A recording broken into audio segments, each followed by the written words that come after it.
Estructura de la palabra quechua.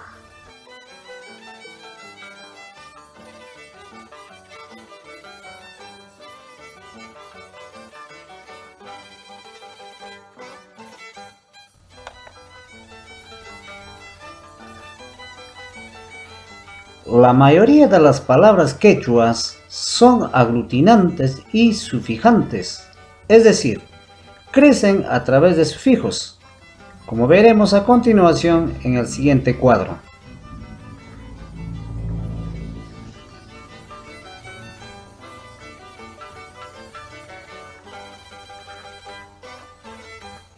En el cuadro hacemos una estructura donde va a entrar la raíz, sufijos, significado en español.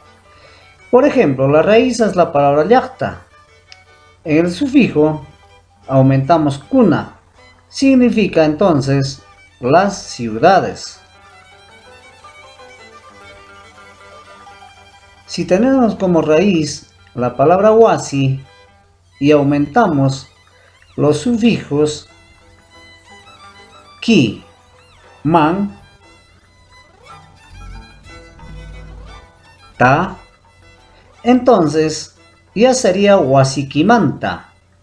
Luego en el español significa de tu casa. Ahora tenemos como raíz la palabra taita.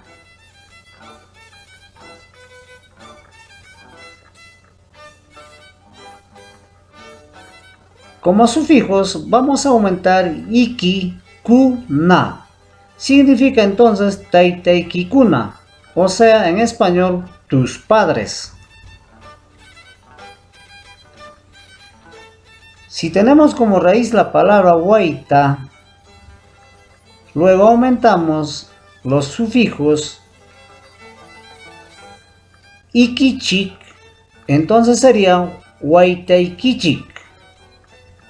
En español, sus flores.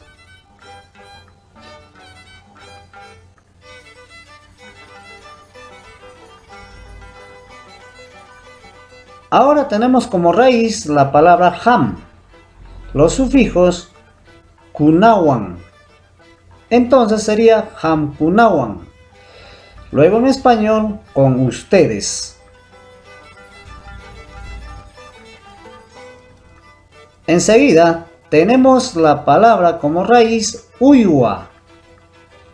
En el sufijo nku. Entonces en español significa sus animales. Por último, tenemos como raíz la palabra mikui.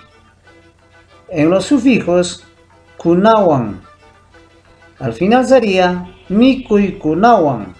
En español significa con las comidas.